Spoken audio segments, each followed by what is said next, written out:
할렐루야, 샬롬, 샬롬, 샬롬, 샬롬, 샬롬. 하나님 사랑합니다. 여러분 주 안에서 사랑합니다. 오늘 3월 28일 화요일입니다. 사순 24일째 새벽 성전을 성전되게 하소서, 이런 제목을 가지고 함께 말씀의 은혜를 나눕니다. 성전을 깨끗하게 하신 성전 청결 사건이라고 하죠. 오늘 마태복음 21장 12절에서 17절까지 우리들 함께 합독했습니다. 예수님의 예루살렘 입성에 대해서 지난 주일 우리 함께 말씀의 은혜를 나눴죠. 예수님의 생애 마지막 주간 예루살렘 성 입성으로 시작이 됩니다. 그래서 금요일날 고난주간이 시작이 되죠. 단 며칠 사이에 이렇게 호산나 다윗의 자손이하고 온 성이 소동하였노라 했는데 그만 그 주가 예수님의 생애 마지막 주간이 됩니다. 비록 어린 나귀를 타신 초라한 모습의 입성이었으나 그분의 입성은 구약 선지자들의 예언의 성취이다. 그리고 겸손의 왕 나귀를 타셨죠. 또한 만유의 주자가 되신 하나님의 입성이었다. 내가 주가 쓰시겠다 하라 이렇게 말씀하는 부분에서 그것은 주님께서 하나님께서 쓰시겠다라고 하는 그러한 그런 그 증거가 됩니다. 그래서 주목해야 할 이유가 있는데 예수님의 입성은 6월절 절기를 지키기 위해 모여온 많은 승객들이 순례객들이 다 보죠. 온 성이 그래서 소동하였다라고 성경에 드러나 있습니다. 또한 왜 예수께서는 성전을 먼저 찾으셨을까? 왕을 만나기 위함도 아니었고 그리고 총독을 만나기 위함도 아니었고 가장 먼저 가신 곳은 성전으로 들어가십니다. 예수님 12세 때 그 6월절을 지키기 위하여 예루살렘에 올라갔을 때도 그런 일이 한번 있었죠. 요셉과 마리아와 함께 6월절 절기를 지키기 위해서 갔다가 그만 돌아가는 길에 벼랑간의 길에서 아이가 없는 것을 깨닫고 놀라서 그냥 아이를 부르고 찾던 그런 사건이 나타나 있습니다. 요셉과 마리아는 예루살렘으로 다시 돌아가죠. 그런데 예수님은 성전에서 납비들과 함께 율법에 관해서 토론하고 계셨고 그래서 마리아가 책망합니다. 아이야 어찌하여 우리에게 이렇게 하느냐. 보라 내 아버지와 내가 근심하여 너를 찾았노라. 그때 예수께서 대답하시죠. 어찌하여 나를 찾으셨나이까. 내가 내 아버지 집에 있어야 될 줄을 알지 못하셨나이까 라고 대답합니다. 예수께서 우선적으로 가셔야 할 곳은 성전이었다라는 것이죠. 그곳에서도 예수님은 자신이 이 세상에 오신 목적이 무엇인지 알고 계셨던 겁니다. 공생의 사역 초기 세례 요한이 예수님의 지나심을 보고 자신의 제자들에게 또한 이렇게 얘기하죠. 보라 세상 죄를 지고 가는 하나님의 어린 양이로다. 예수님의 6월절 어린 양으로 속죄 제물로 드려져야 한다는 사실을 세례 요한도 알고 있었다. 그러나 정작 성전 뜰 안으로 들어가셨을 때 그분의 시야에 들어온 모습은 아주 시장에 나와 있는 것 같은 그러한 느낌으로 실망을 하시고 경고한 사건이 나타납니다. 성전의 거룩함은 없고 온전히 장마당으로 장터로 변해버린 모습이었죠. 그래서 성전 청결을 하시는 그러한 사건이 12절에 보면은 나타나 있습니다. 예수께서 성전에 들어가 오늘 본문 첫 절이죠. 성전 안에서 매매하는 모든 사람들을 내쫓으시며 돈 바꾸는 사람들의 상과 비둘기 파는 사람들의 의자를 둘러 엎으시고 이렇게 나타나 있습니다.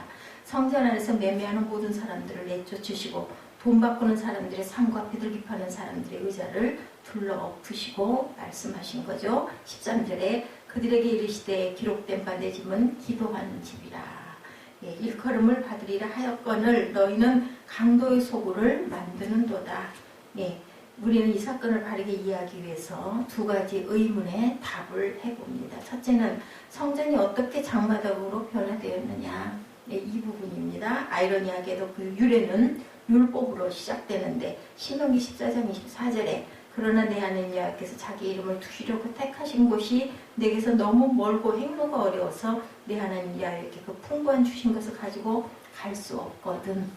그때는 예배하는 곳이 딱 정해져 있었죠. 예루살렘 성전이다 보니까 그것이 거리가 멀어서 가지고 가기가 어렵거든. 돈으로 바꿔서 그 돈을 싸가지고 내 하나님 여호와께서 택하신 곳으로 가서 내 마음에 원하는 모든 것을 그 돈으로 사되 소나 말이나 양이나 포도주나 독주 등 내 마음에 원하는 모든 것을 구하고 이렇게 나와 있습니다. 거리가 먼 순례객들을 위한 배려였는데 그만 그 배려가 이렇게 정말 성전이 장터로 변하는 그러한 상인들이 짐승을 팔고 환전을 하면서 너무너무 폭리를 챙기고 그것이 또한 제사장들과 함께 결탁이 되었다. 그래서 그곳에서 사는 그러한 양이나 이런 염소나 이런 비둘기가 아니면 모두 다 불합격 처리를 제사장들이 해버립니다. 그러다 보니까 그곳에서만 꼭 사야 되니 어땠겠어요? 완전히 그 성전 그 뜰 앞이 정말 장터가 될 수밖에 없었던 거죠. 하나님 앞에 드리는 제물을 가지고 돈벌이의 수단으로 삼게 되고 자연스럽게 시간이 지날수록 규모가 커져서 완전 장터로 변해버렸다. 두 번째 의문은 예수님의 분노하신 이유는 무엇일까? 13절에도 말씀하시죠. 기도하는 집을 강도의 소굴로 만들었다. 도둑의 소굴이 아니라 강도라는 거예요. 그냥 눈 뜨고 강도라는 건 눈 뜨고 거기서 훔쳐가는 걸 강도라고 그러죠. 예, 도둑질이 그냥 일반적인 도둑질이 아닙니다. 그렇다는 건 뭐예요? 눈 가리고 아웅이라는 거죠.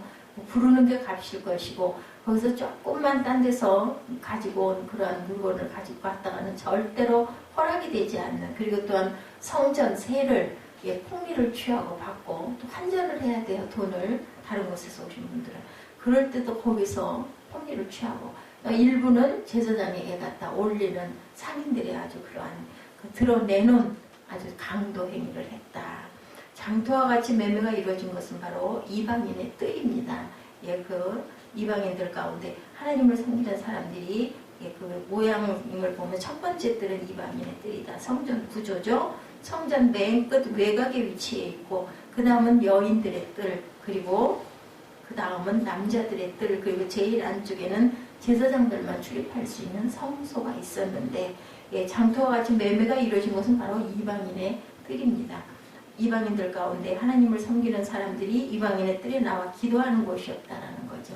그런데 그곳에서 이렇게 물건을 사고 팔게 되고 돈으로 환전하게 되고 그것이 규모가 점점 커지다 보니까 완전히 장터 같은 모습이 되어버려서 기도하는 모습은 찾아볼 수가 없고 그 모습만 물건 사고 팔고 뭐 양이 또 음매 소리 뭐 이런 소리 나겠죠. 예, 그런 모습이 너무 아수라장 같았다는 거죠. 이방인의 뜰도 역시 성전이었고 성전이라면 마땅히 거룩함을 유지해야 함에도 불구하고 예배의 편의를 위해서 허용한 매매 행위가 성전의 거룩함을 훼손시키고 장터로 변질시켰기 때문에 예수님께서는 분노하셨고 성전을 청결케 하시려고 이렇게 다 상을 둘러부시고 그리고 그 비둘기 파는 사람들을 내쫓으셨는 사건이 나타나 있습니다. 그들은 성전에 들어올 자격이 없는 사람들이었습니다. 각색 병든 자들이 또한 성전으로 들어왔다. 나중에 보니 그렇게 나타나 있죠. 예배드리고 싶어도 드릴 수가 없고 기도하고 싶어도 기도의 자리로 나올 수가 없는 이런 사람들. 그들은 온전한 사람들이 아니기 때문에 병들어 있는 사람들이기 때문에 뭐 지금도 장애자들을 보면은 사람들이 슬슬 피하는 경우가 있는데 그때는 또 얼마나 가난하고 또 모습이 또 아주 보기가 좋지 않았겠죠. 초라했을 것입니다. 예수께서 장사치들을 몰아내신 후에 꼭 들어와야 할 사람들이 들어오게 된 것. 아픈 자들이죠. 병들고 다리를 절고 눈이 안 보이는 사람들. 예수께서 그들을 기꺼이 맞아주시고 고쳐주십니다. 이 일을 통해서 예수께서 당신의 메시아 되심을 나타내셨고 그리고 성전의 본래적 기능을 회복시키셨습니다. 대제사장들과 서기관들에 대한 책망을 또 하죠. 15절에 보니 대제사장들과 서기관들이 예수께서 하시는 이상한 일과 성전에서 소리질러 호산나 다윗의 자손이 하는 어린이들을 보고 노했다. 어린 애들이 그렇게 호산나 다윗의 자손이야 예수님을 보면 그렇게 아마 소리를 쳤던 것 같습니다. 그것을 보고 그리고 기분이 나빠하죠. 대제사장들과 서기관들이 노했다라고 나타나 있습니다. 성전에는 맹인과 전원자들과 함께 어린이들도 있었다. 어린이들이 예수님을 향해서 호산나 다윗의 자손이요. 이거 보면은 원래 아이들이 누구 따라다니면서 그 흉내를 참 잘 냅니다. 그런 것처럼 그 시절에도 아이들이 아마 더 호산나 다윗의 자손이요 하고 예수님 제자들과 따르는 자들이 그 소리 질렀던 그거를 흉내를 냈던 것 같습니다. 이 모습을 주목하고 있던 제사장들과 서기관들이 분노합니다. 불매너저로 예수를 향해서 따져 묻죠. 저 어린이들이 하는 말을 듣고 있어? 이 말의 의미는 어린아이들 찬미가 당신 듣기에는 과분한 말이 아니요. 넌 그 말이 온전하다고 생각하느냐 이 얘기죠. 그들은 예수님을 메시아로 인정하지 않았죠. 그때 예수께서 시편 82편의 말씀으로 응수합니다. 그렇다 어린아기와 젖먹이들의 입에서 나오는 찬미를 온전하게 하셨나이다 함을 너희가 읽어본 일이 없느냐. 시편에 이렇게 나타나는데 너희들 구약 안 읽어봤어? 이 얘기인 거죠. 그때는 신약이 없었으니까 성경이라고 얘기했겠죠. 이 말은 자신이 다윗의 자손으로 오신 메시아라는 사실을 인정하고 어린아기와 젖먹이의 찬미가 바로 자신에게 해당되는 것임을 수긍합니다. 말씀으로 유대교 지도자들의 무지를 꾸짖죠. 너는 말씀도 제대로 알지 못하느냐 이 얘기죠. 그리고 성전의 타락의 원인을 우리가 바라보니 하나님 앞에 예배드리고 기도해야 할 거룩한 것이 어떻게 이렇게 타락하게 되었을까. 예수께서 주된 원인이 유대교의 지도자들에게 있었음을 지적하시고 강력하게 책망하는 부분이 나타나 있죠. 13절에 그들에게 이르시되 기록된 바 내 집은 기도하는 집이라. 일컬음을 받으리라 하였거늘 너희는 강도의 소굴을 만드는도다 하시니라. 13절의 말씀에서 예수께서 구약의 성구를 두 개 인용하시죠. 첫째는 이사야 56편 7절 내가 곧 그들을 나의 성산으로 인도하여 기도하는 내 집이라 그들을 기쁘게 할 것이며 그들의 번제와 희생을 나의 제단에서 기꺼이 받게 되리니 이는 내 집은 만민이 기도하는 집이라 일컬음이 될 것이라. 이사야 56편 7절의 말씀입니다. 성전이 단순히 기도만 하는 것이 아님을 알 수가 있죠. 그들의 번제와 희생을 나의 제단에서 기꺼이 받게 되리니. 기도는 예배의 한 부분이었고 기도 없는 예배는 형식에 빠지기 쉽다. 실제로 이사야 선지자 시대 그런 현상들이 많이 나타납니다. 1장 11절에 보니 이사야 1장 11절에 야훼께서 말씀하시되 너희의 무수한 재물이 내게 무엇이 유익하뇨. 나는 순양의 번제와 살찐 짐승의 기름에 배불렀고 수송아지나 어린 양이나 순염소의 피를 기뻐하지 아니하노라. 이렇게 나타나 있습니다. 12절에 너희가 내 앞에 보이러 오니 그것을 누가 너에게 요구하였느냐. 내 마당만 밟을 뿐이라. 그냥 보이려고 하는 그러한 그 제사는 필요 없다라는 거죠. 기도소리 대신 장사치들의 고함소리는 소리로 소란한 곳이 된 성전을 예수께서 보시고 가만히 계실 수가 없었던 것이죠. 성전은 만민이 기도하는 집이라는 사실을 알도록 하시기 위해서 이렇게 청결케 하였다. 에레미야 7장 11절에도 내 이름으로 일컬음을 받는 이 집이 너희 눈에는 도둑의 소굴로 보이느냐 보라. 내가 그것을 보았노라. 야훼의 말씀이니라. 왜 너희들은 도둑의 소굴이 되게 하느냐. 내가 그것을 보았다. 하나님의 이름을 두는 곳, 거룩한 곳, 성전이 도둑의 소굴이 되어서는 안 되는 거 당연하죠. 예수님을 거기서 더 도둑의 소굴에서 강도의 소굴로 변질시켜서 말씀합니다. 성전들에서 이루어지는 매매 행위는 제사장들의 묵인과 결탁으로 이루어졌기 때문에 그냥 강도 짓을 하고 있느냐. 너희들 눈 뜨고 드러내놓고 그렇게 착취를 했어야 되겠느냐 이 뜻이죠. 제사장들은 어떻게 했을까요? 백성들이 우양을 끌고 오면 무조건 불합격 처분을 합니다. 꼭 성전 안에서 허가받은 장사꾼들에게만 그 헌물들을 사야 합격이 됐다. 성전에 들어오는 유대인들은 유대 화폐로 성전세를 또한 내야 합니다. 그런데 이방 지역에서 오는 사람들은 환전을 해야 되겠죠. 이때 환전료를 과다하게 부과함으로 폭리를 취하고 그것의 일부가 또한 제사장들에게 돌아갔다라는 겁니다. 성전의 영적 질서를 유지하고 백성들을 하여금 올바른 예배를 드리도록 이끌어야 할 제사장들이 성전에서 강도질을 하고 있었다. 예수께서는 그래서 더욱더 화를 내시고 책망을 하신 것을 우리가 볼 수 있습니다. 예수님의 성전 청결의 사건은 이번이 처음이 아니고 사역 초기 예루살렘을 방문하셨을 때도 같은 방법으로 성전을 정화하신 사건들이 여러 군데 나타나 있습니다. 요한복음에 나타난 예수님의 성전 정화 사건은 예수님의 의도가 다른 곳에 있었다는 사실을 말씀하고 있습니다. 요한복음 2장 13절에서 21절이죠. 참된 성전과 참된 예배자에 대한 아주 유명한 말씀이죠. 13절에 유대인의 유월절이 가까운지라 예수께서 예루살렘으로 올라가셨더니 성전 안에서 소와 양과 비둘기 파는 사람들과 돈 바꾸는 사람들이 앉아있는 것을 보시고 노끈으로 채찍을 만드사 양이나 소를 성전에서 내쫓으시고 돈 바꾸는 사람들의 돈을 쏟으시며 상을 엎으시고 비둘기하는 사람들에게 이르시되 이것을 여기서 가져가는 내 아버지의 집으로 장사하는 집을 만들지 말지니라.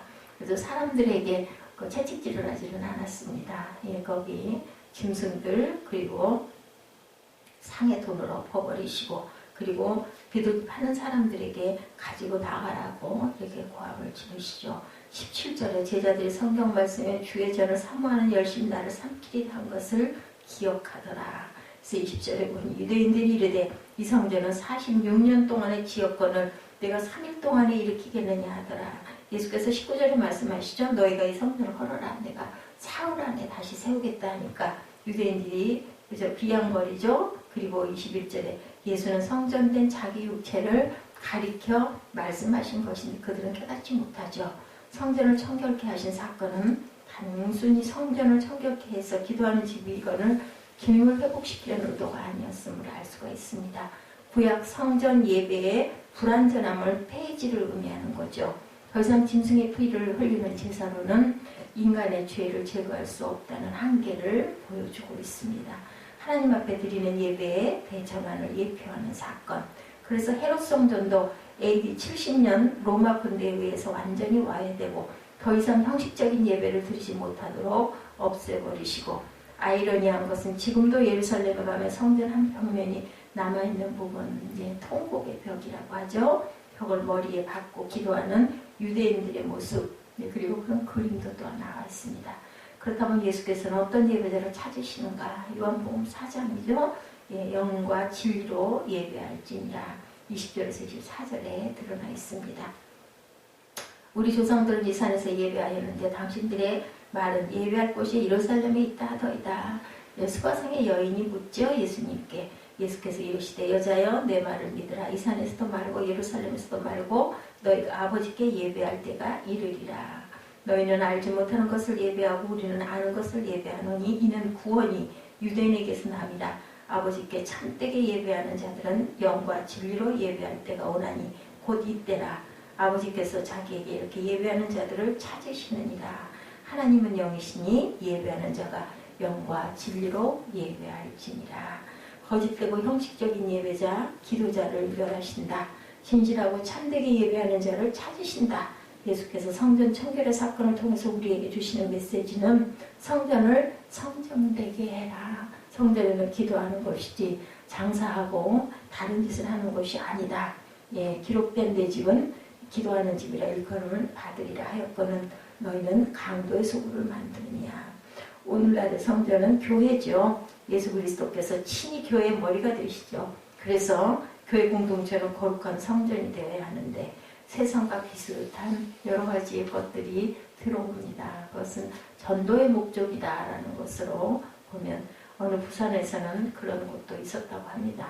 교회당 현관을 들어서는데 아주 그 신나는 쿵짝거리는 소리가 빠른 템포의 음악 소리가 들리더라는 거죠. 지하에 보니까 지하 교육관에서 그 에어로빅을 하는 에어로빅복을 입고 그러한 그 여성들이 있었다. 기도하자고 하니까 잘 안 모여서 헬스기구 들여놓고 에어로빅을 유치했더니 많이 모이더라는 거죠. 어느 교회에서는 신협도 또한 교회 안에다가 신협이죠. 그 돈 바꾸는 것. 다양한 취미 그룹과 문화활동 프로그램을 운영하는 것도 카페는 아주 거의 다 있습니다. 조금 그 규모가 있는 교회는 그렇게 해서 교회가 부흥되었다고 합니다. 많은 목회자들이 또 쫓아가서 배우기도 하죠. 문제는 기도가 약해진다. 병이 들고 문제가 생겨도 교회당에 나와 기도하고 엎드리는 사람이 적어지고 더 이상 교회는 내 집은 만민이 기도하는 집이라고 외치기가 미안해졌다. 이런 이야기들이 있습니다. 교회당 안에 온갖 즐겁고 재미있는 도구들을 많이 설치해서 기도 소리가 커지고 기도하는 사람들이 많아졌다면 많이 모두들 따라갈 것인데 그렇게 되다 보니 기도가 줄어듭니다. 약해지고 찬양대회 나간다고 하다 보니 그거 연습하느라고 바빠가지고 돌아갈 시간은 급하고 또 일과가 있죠. 그러다 보니 직장이 있고 그러다 보니 이렇게 해서는 안 되겠는데 하는 생각이 듭니다. 그런 부분들을 우리가 철저하게 잘라서 지킬 줄 알아야 되겠다. 하나님의 집은 장사하는 곳이 아니죠. 사회사업하는 것도 아닙니다. 교육사업을 하는 것도 아닙니다. 또한 교회에서는 또 바자회들을 해가지고 그 이익금으로 불우한 이웃을 돕기도 하고 전도에 쓰기도 하고 선교에 쓰기도 합니다. 그런 명목으로. 근데 그것이 나중에 주목적이 돼가지고 그런 부분들에만 강조가 되고 예배가 약해져서는 안 된다라는 거죠. 하나님께서는 성도들의 기도 소리를 듣고 싶어하고 세상의 소리를 듣고 싶어하지 않으십니다. 하나님의 집안 교회당에도 기도 소리가 점점 작아지고 분명한 것은 기도 소리가 작아지면 대신에 뭐가 들어와요? 다른 것들이 들어오겠죠? 세상 것들이 들어온다. 그렇게 되면 교회의 순결함과 거룩함이 약해지고 사도 바울이 고린도 교회 성도들을 향해서 책망의 메시지를 전합니다. 고린도전서 3장 16, 17절이죠. 너희는 너희가 하나님의 성전인 것과 하나님의 성령이 너희 안에 계시는 것을 알지 못하느냐. 누구든지 하나님의 성전을 더럽히면 하나님이 그 사람을 멸하시리라. 하나님의 성전은 거룩하니 너희도 그러하니라. 교회의 거룩함과 순결함, 진실함과 영광스러움을 회복하라는 것이죠. 그것이 오늘 예수께서 성전을 청결케 하신 이유라는 것을 사순절 우리 24일째 되는 오늘 다시 한번 깊이 묵상합니다. 성전이 성전되어야 한다. 그것은 교회 공동체의 거룩함에 머물지 않고 성도 한 사람 한 사람에게 주시는 말씀이라는 것을 우리가 꼭 기억해야 되겠다. 우리가 또한 주의 성전이죠. 고린도전서 6장 15절에서 20절입니다. 너희 몸이 그리스도의 지체인 줄을 알지 못하느냐. 내가 그리스도의 지체를 가지고 창녀의 지체를 만들겠느냐. 결코 그럴 수 없느니라. 창녀와 합하는 자는 그와 한 몸인 줄을 알지 못하느냐. 일렀을 둘이 한 육체가 된다 하셨나니 주와 합하는 자는 한 영이니라. 음행을 피하라. 사람이 보함하는 죄마다 죄 몸밖에 있거니와 음행하는 자는 자기 몸의 죄를 범하느니라. 너희 몸은 너희가 하나님께로부터 받은 바 너희 가운데 계신 성령의 전인 줄을 알지 못하느냐. 너희는 너희 자신의 것이 아니라 값으로 산 것이 되었으니 그런즉 너희 몸으로 하나님께 영광을 돌리라. 어떤 값으로 샀어요? 예수님의 피값으로, 보혈의 값으로 샀습니다. 그렇기 때문에 우리 몸을 더럽히지도 말아야 되고 건강도 잘 유지해야 되고 청결도 유지해야 되는 거죠. 어떤 학생에게 그 중등부 학생에게 물었다고 합니다. 남학생 중에 담배 피는 학생이 어느 정도 되냐? 70%나 된다고. 그 고등부일까요? 그렇다고 합니다. 여학생 중에는 20, 30% 정도 술 마시고 담배 피운다고 구원 못 받는 것은 아닌데 거룩함이 없는 것은 맞겠죠. 성령은 우리에게 묻습니다. 너희 몸은 너희가 하나님께로 받은 바 너희 가운데 계신 성령의 선인 줄을 알지 못하느냐. 그래서 그런 얘기합니다. 담배를 피워가지고 왜 하나님의 성전을 굴뚝을 만드느냐라는 얘기를 제가 들은 적이 있습니다. 오늘 말씀을 의지해서 우리 교회의 모습, 자신의 모습을 살펴보고 성전이 성전되도록 이번 기회를 통해서 결단하시기를 주님의 이름으로 축복합니다.